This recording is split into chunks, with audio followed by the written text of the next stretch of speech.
Church, meeting with the leaders of the Bongbong Marcos movement. And of course, I am Dr. Millendez, the founder of the Beautiful Heart Foundation and the host of the Beautiful Heart Show.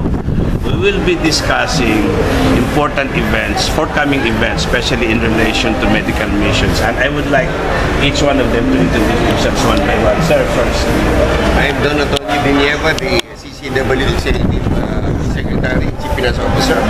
And our move regarding the pagkakaisa ng Pilipino para sa Pilipinas na we will eradicate poverty in 5 years. And of course, Attorney. My political party, the Labour Party Philippines, ang partido na magagawa at magsasaka, is only one of three parties that were accredited by the government to fill a presidential candidate in the person of OFW Congressman Roy Chinyeres. The other two are the administration candidate Maroja, who represents the Liberal Party, and the third one is Una, represented by the presidential candidate, the Vice President Jojo Binay. In other words, out of the accredited 5 presidential candidates that will present themselves for the 2016 elections, the other two are both independent candidates, meaning to say Grace Poe and Miriam Santiago. So out of about 10 existing political parties, like for example, the LDP, the KBN, the NPC, the National Unity Party, and the Lakas CMD, only 3 political parties were accredited to present their official candidates for president, meaning to say all others were disqualified. All other presidential candidates that were fielded by other political parties were turned down as nuisance candidates by the COMELEC. Okay, we will talk further about these candidates later. And of course, our friend here in Facebook, your name, sir? Rick Fulgencio. I'm the founder of the Christian Peace Alliance. It's going to be one of the biggest Christian group in the Philippines. And at the same time, I'm the president of a foundation called PAGES, Philippine American Group of Educators and Surgeons. And we've been doing this mission for free, surgical, to Filipino children with facial defects for the past 26 years. Now we have a record. We're not doing this just for politics. We've been doing this for the past 26 years, giving free. Our doctors are coming from the United States, UK, Ireland, Switzerland, and anybody who wants to join us to give free surgery. Okay. And we don't ask money. We ask for patients. Okay, yeah. So we'll talk about that also later on. And of course, our last friend here. Yeah, I'm Mr. Felipe Aki Jr. I'm the Secretary of the Christian Peace Alliance, and I am with the President of PAGES, Mr. Rick Fulgencio. I would like to express my sincere thanks for inviting me to join your breakfast meeting here. I'm representing the Beautiful Heart Foundation, and of course, I ran as the senatorial candidate for Kilusang Bagong Lipunan, and we will be supporting Ferdinand Marcos Jr., Bongbong Marcos, in our team. Now, let's talk first about medical mission, because that is my passion over the last more than 25 years. Sir, you mentioned about bringing in foreign doctors for medical surgical mission. What is the next schedule for that? No, before we go that, PAGES Foundation is the only foundation who was given license by PRC, because you know this, you cannot practice in this country without any PRC license. Just like in the legal practice, you have to get it. Kami lang ang meron. Now. And we do this every February. February 13 to 19, 2016 at the Tarlac Provincial Hospital. Okay. We've already signed an agreement. We will conducting around 150 pre-surgery. Now, Are there already in your list specific names of doctors? we have, because we have to submit that to PRC. Your doctors cannot join us without undergoing the PRC scrutiny. We only include doctors who will pass our board, who will pass PRC. Okay. Now, I will take this opportunity also to invite doctors from California, those coming from Stanford University School of Medicine and University of California School of Medicine. I will be meeting them as I go back to the US in the next couple of days. Probably, let me cut you off, Senator Millendez. No? You are the only senator who is in the medical profession. Ikaw lang yata. Now, we need somebody who would represent, the side of the medical. Because the last time was one from there, which he has done a good thing as far as the medical. Pagkatapos yun, hindi na nasundan eh. Now, that would be a good point, but it's going to be tough. Pero 100%, of course, dito sa field namin, we will be supporting a medical candidate. We will support. Now, as far as we're concerned, we could have a joint program. You bring your doctors on February 13 to 19, pero medical side na. What you do, you give starter dose medicine. But I might be able to bring in surgeons. Who knows? This should be facial. Maxillofacial surgeon. Yeah, we can do that. Yeah. Find me some medical. Kaya lang, I have local cosmetic and reconstructive surgeons here in the Philippines that even train also at Stanford University for facial, any kind of facial deformity. Yeah, well, although I'm a lawyer, Attorney Jose Malbarulye, my grandfather is the national hero here in Germany. Yes. Oh, yeah. Who led the revolutionary government. Is there a movie about the story of your grandfather? Yes, coming up. Okay. And I would like to invite you to bring in American producer. Yes. Because this cannot be produced without the American counterpart. Correct. Because my grandfather led the 3-year Philippine-American War, which is totally unknown in America. Right. And this will sell like hotcake, especially among the young Filipinos in America that did not know that once upon a time, the worst war of the Americans were the Philippine-American War, where 40,000 Americans perished and 1.5 million Filipinos died under the leadership of my grandfather. So I would want to invite you to bring in American producer because no less than Manny Pacquiao has already agreed to play the part of my grandfather, General Miguel. The living hero. And now that he is appearing also in Hollywood, Pacquiao is now going to appear in Hollywood in a gigantic, the Expendable. It should be a good promotion for you to beat the Expendable before it is shown, because by the time Pacquiao will not only be an international boxing hero, he will be also a movie idol or a movie celebrity. So before the time comes, now that he has agreed to play the part of my grandfather, I hope you can bring in your American producer. So together with me, who is going to produce this, the grandson is going to produce it, we can sign immediately an agreement. And the book is already in circulation. Everybody has read the books on Malbar. And like Luna, that overshot all imaginable profit of a local movie, this will shoot up to an international fame because of our American-Filipino component.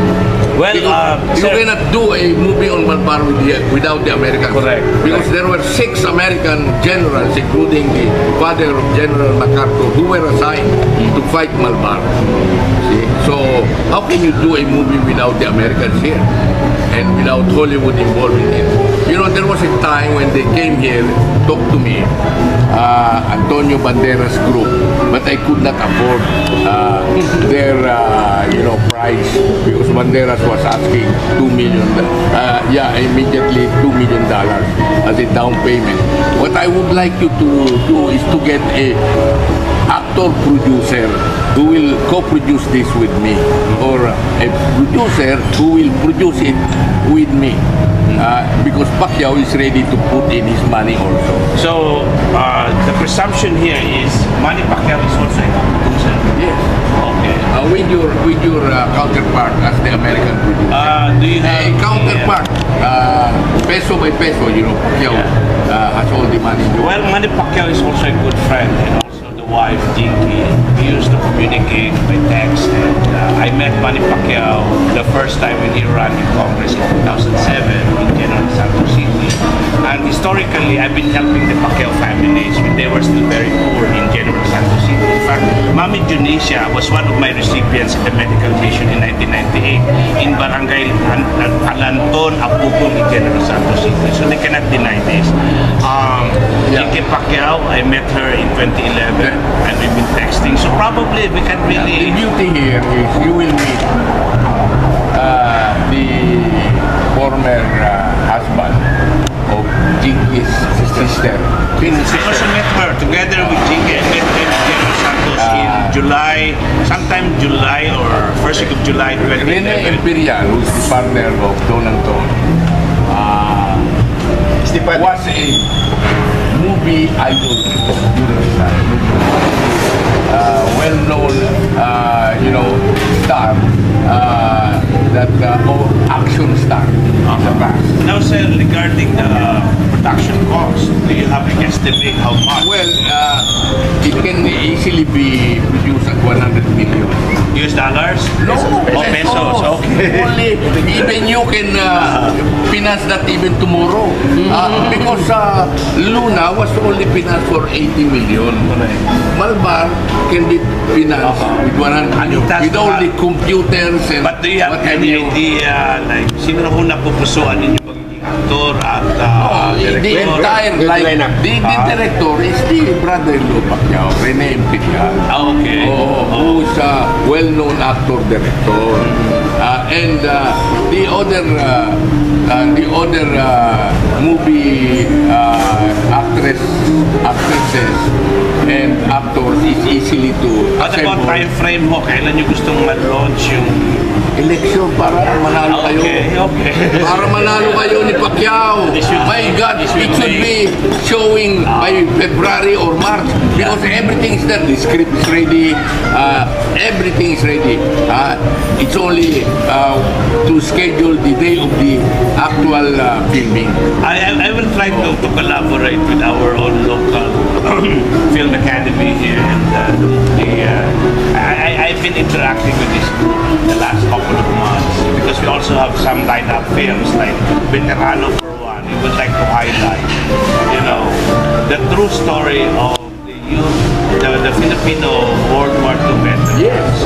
Which Mr. So I'm Nieva getting support, represents. I'm getting support. Mr. Nieva And represents. maybe highlight that really it's not really the Japanese per se that were brutal, but based on my research, it's more Okay, I'll describe you. it's more of the Koreans. Yeah, correct. You're correct there. Yeah, Correct. so I'm getting support from Japanese Americans in the US to rewrite the history. Oh, okay. So in fact, before I left for the Philippines in October 12, I met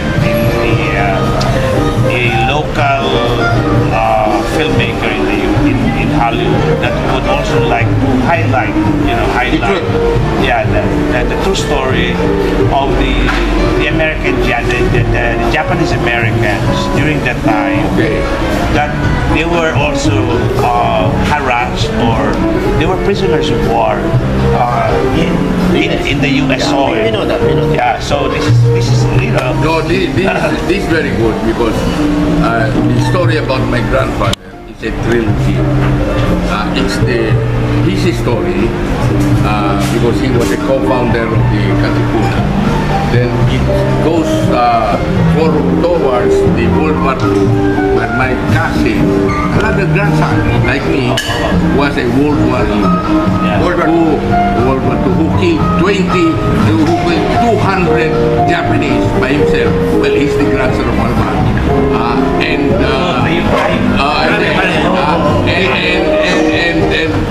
was the one who freed the comfort women from prison. He liberated the contract women, the comfort women. And then came my time where I fought, martial rule, where like my grandfather went underground, and after EDSA, I got involved in all political battles.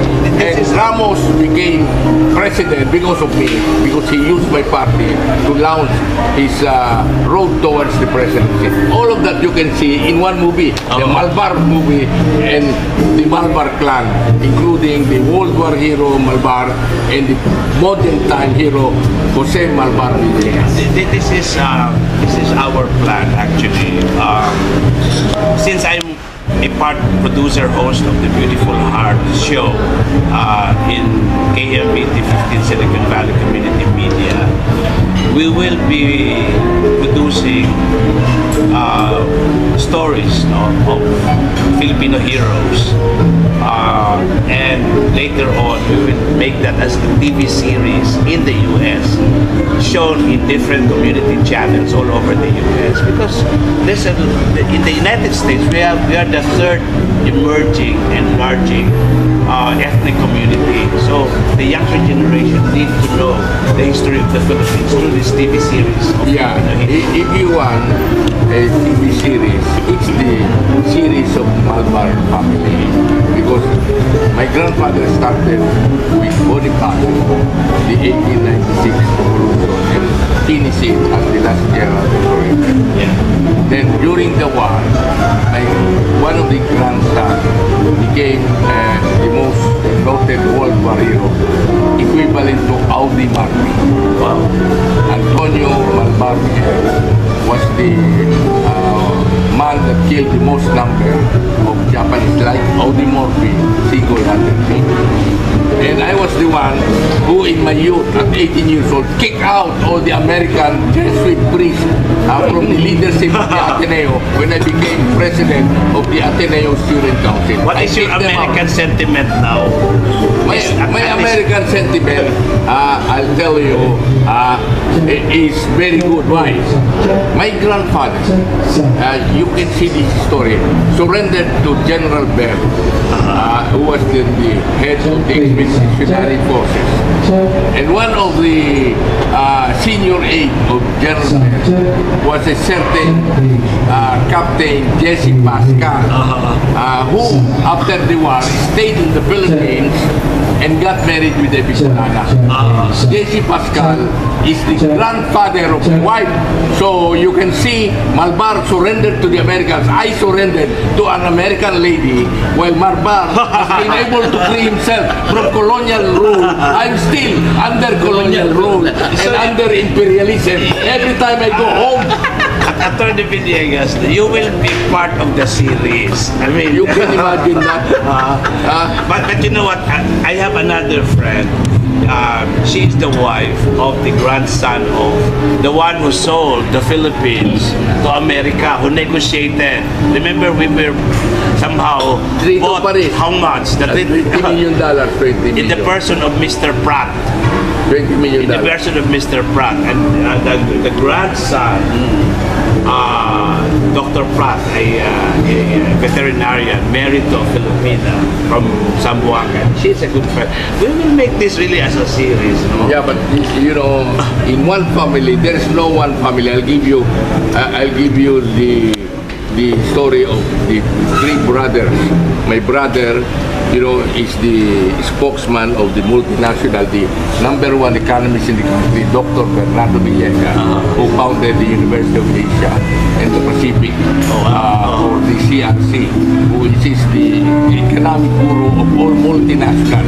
My older brother, my younger one, was a co-founder of the MBA. It should be a good promotion for you to beat the expectable before it is shown, because by the time Pacquiao will not only be an international boxing hero, he will be also a movie idol or a movie celebrity. So before the time comes, now that he has agreed to play the part of my grandfather, I hope you can bring in your American producer.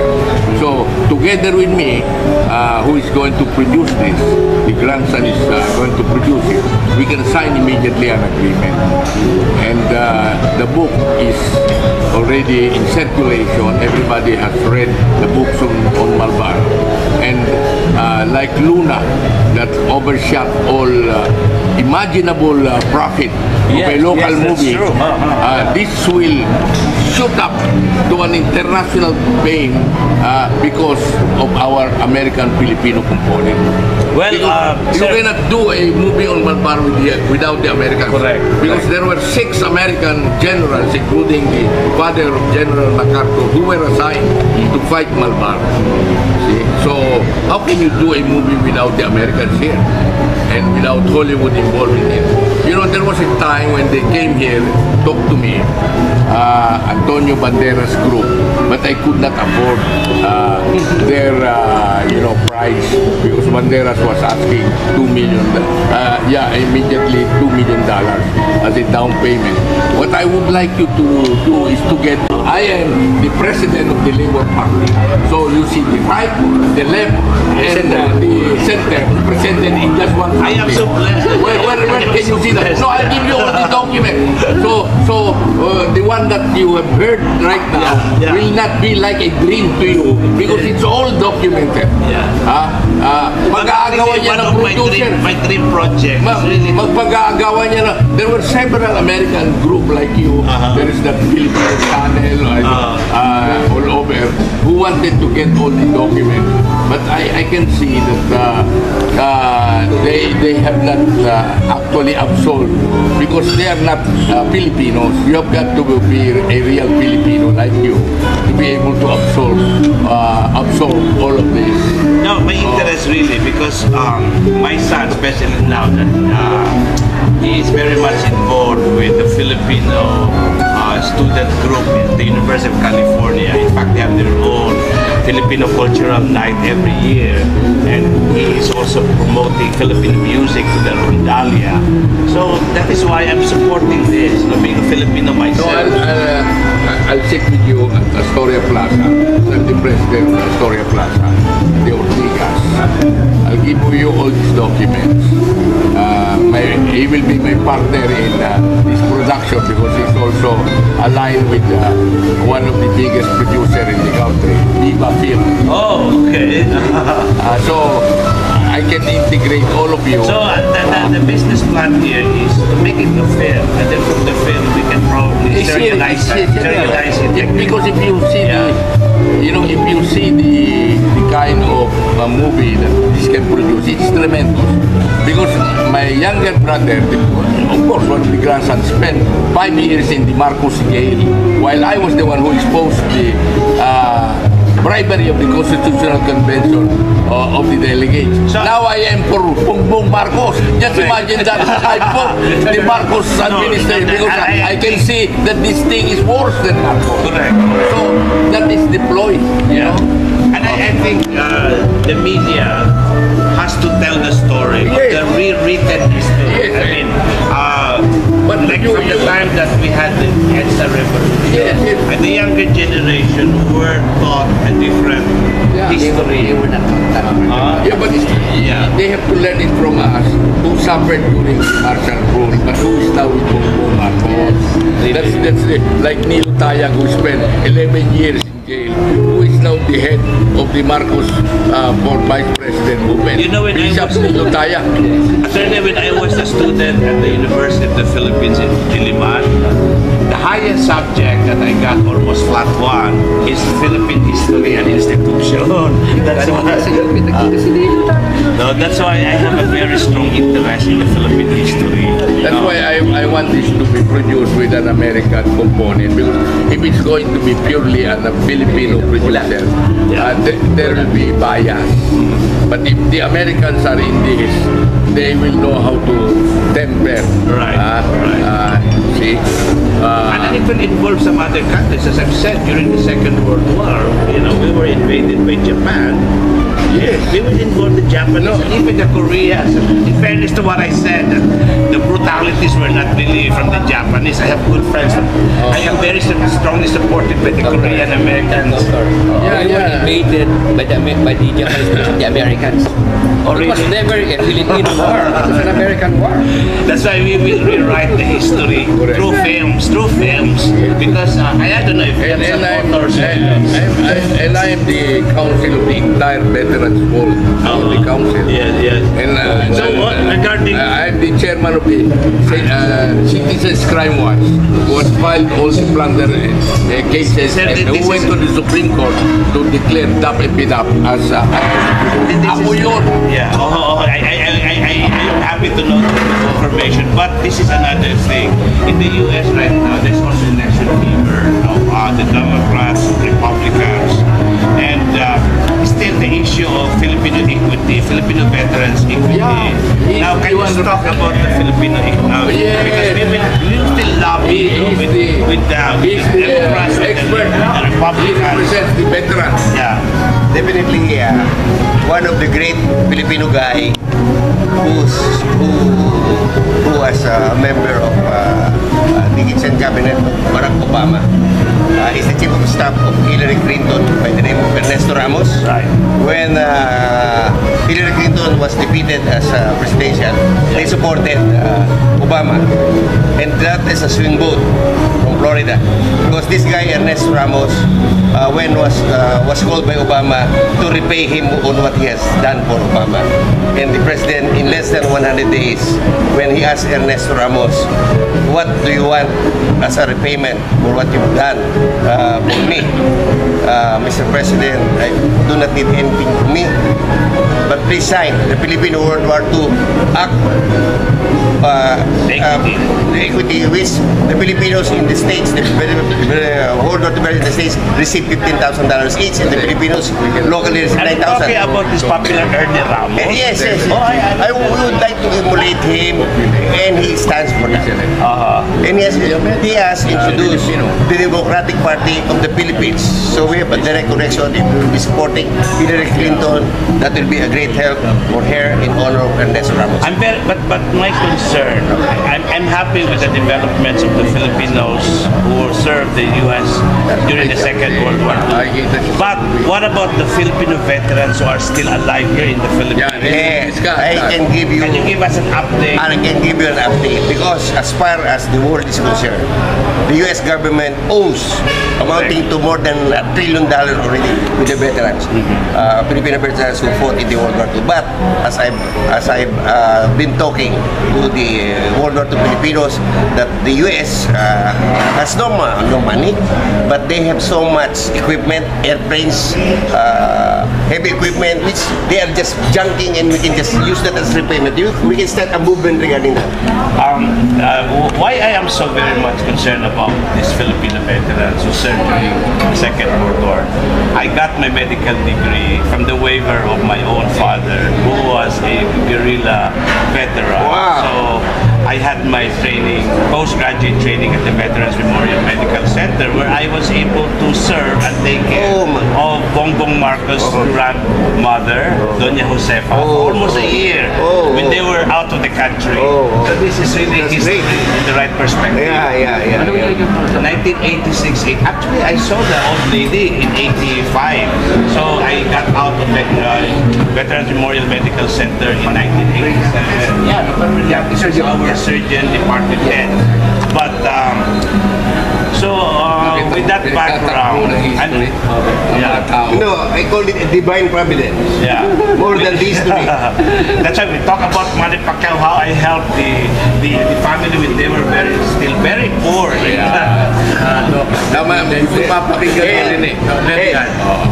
Because of this movie, General Manny Pacquiao will become the #1 senator. Listen, that is the target. Now, if you will have a good agreement with that, maybe that's a very good vehicle. Because for you. Because the last movie, General Luna, was a blockbuster. And the Filipinos are looking for another blockbuster. Yeah. In fact, in my dream, I wanted Manny Pacquiao to be a future president of this country. And this is his vehicle. The Malbar story will be his vehicle. And now he's still young. Even Vice President. I mean, Bongo will be the president maybe in 2022. And maybe after Bongo, we can install Manny Pacquiao. First common tao president. But it's all right. I will not comment. There's another event that can maybe happen. No, but let's just stick. This is just dream. I mean, this is my dream. We can have. We can help realize that whether the dream happens or not, it's still a dream for the Filipinos. The Filipinos will be better off if Malbar story is shown to them. Especially the Filipino-American. The younger generation. They do not know. The Filipino-American will really understand Philippine history. They're all scattered all over the world, not only in the U.S. I have met younger generation with Filipino ancestry in Europe, in Australia. So this young generation need to know the true story of the Philippines. That is why I already talked to the ABC president, that means the barangay head of Ilocos Sur and Ilocos Norte. Our move in order to get votes is they already talked to Aimee because she is the mother of the Sangguniang Kabataan. And also the brother of Governor Sington, Jerry Season, a board member in Ilocos Norte, is the Supreme Commander of the Knights of the Sun. We will bank on that, the great vision of our national hero to make reality na nasa kabataan ng pag-asang bayan. That goes not only the Filipinos, in the Philippines, all Filipinos. In fact, my effort now is to really push for overseas Filipinos to really vote for this coming election. Not only the older ones. We have really to go around. Yeah. To promote the Pacquiao movie. Yeah. And there's a big number of votes coming from the younger. We need to say, like my son who's holding a Filipino passport, though he was born in Texas, but he's holding a Filipino passport. I think he can vote. And his friends who have in a similar situation, born and raised overseas, but with very strong desire to connect their heritage here in the Philippines. You know, if you can, let me just cut you off. The best medium is the movie. Correct. The cheapest medium is the movie. Yes. The cheapest relaxation of is the movie. Correct. You will not believe this. General Luna, there were people who watched it 3 times.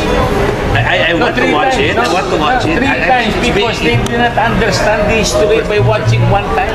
So you could just imagine if General Malbar will be shown, they will be watching this many times, not only once. So you could just imagine. Especially if it has an Hollywood component. That is the cheapest medium. Because when my grandfather negotiated for the arms of the the revolutionary, he went to Hong Kong because they were on exile after Bato.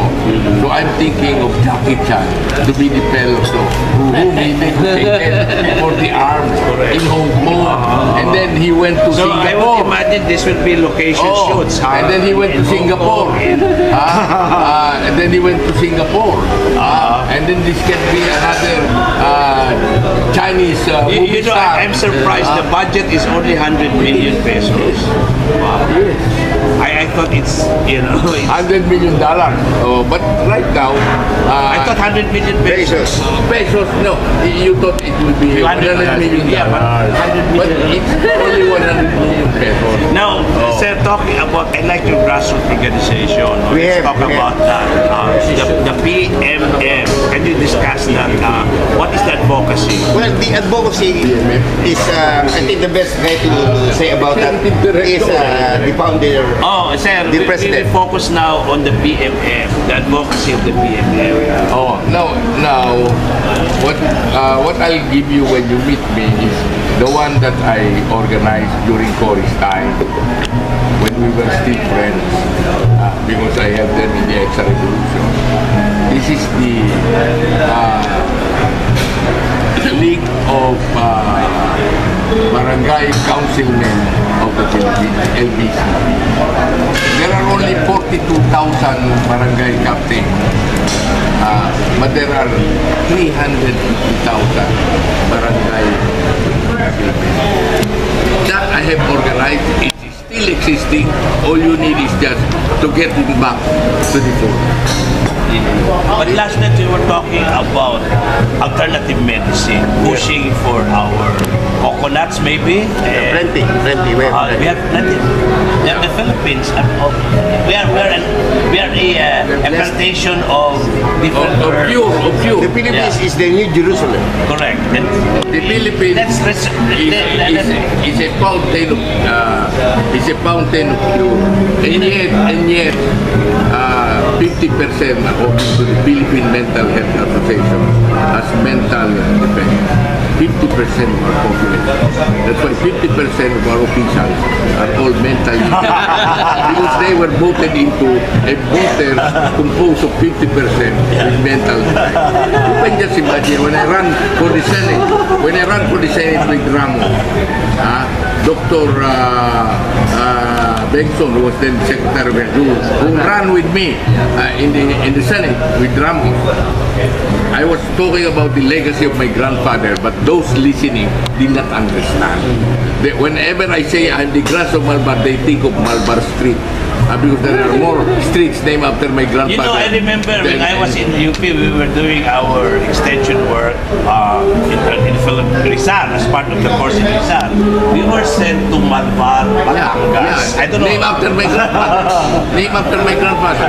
That was part of Lipa before. It was carved from Lipa, but my grandfather was born in Santo Tomas. But going back to your the mental disorder issue, Yes. I think when I will sit in Congress, I will require a mental check for candidates. Yes. Because Even for voters, you know, what Dr. Benson told me was a brain surgeon, former Secretary of Health. yeah, My he was God. very well known at the medical city. You Dr. took Bengson, your stint as head of the St. Thomas More Debate and Oratorical Society of the Ateneo, went to Harvard, beat the Harvard debating team. But they will not understand. Did he win during that attempt? No one of us who won. It's only Ramos who won because of the mental defect of the Filipinos. So, what do you want me to do? You better sing, because at that time, when you were at Ateneo, you were the Elvis Presley of the Ateneo. So I sang Elvis Presley, and that's the way they responded to me. Can we have a joke in I think everyone Impromptu. I sing. I love to sing. Oh, yeah. So but I can assure you, if you ever sing in Europe and you're a candidate, the first thing that will meet you are the mental health, guards that will put you in the jacket if you are in Europe. But in America, it's similar to the Philippines. That's why in South America they have now a comedian who is president of Guatemala. But in the Philippines, we have all the comic character in the Senate. We have Nartung Puti, we have Captain Barbell, we have Plastic Man, we have this guy Guerrero, who is also Lone Ranger, si Lapid. So they made a mockery in the Senate. Yes, because of the crazy mental capacity of our voters. That's a good And they need a mental check. they need a doctor in the Senate because the nation is not only economically sick but is mentally sick. We need a doctor. And the only doctor, the only doctor ever in the Senate is and Dr. Luxin, Senator Luxin. Years ahead. But telling you about the story of Dr. Juan F. Javier, he was one of our wedding sponsors in January 4, 1994, but he was not able to make it. Together with the also popular former Senator Nicky Cositeg. So they were paired together. So somehow that wedding was political because I have sponsors, senators, congressmen from Cotabato, and mayors from Muslim towns. I was raised in a Muslim town, Pikit, Cotabato.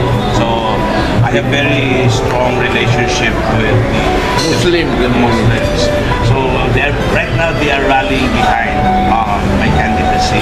They are for Cotabateño to be in the Senate. But our only problem is Copenhagen. Because they will be declaring so many days. After this meeting, I will proceed to what is your stand? Don't get discouraged. You might not be allowed. Your party might not be allowed to pick that is another reason why I'm you better be prepared for that. But I'm trying to get in touch with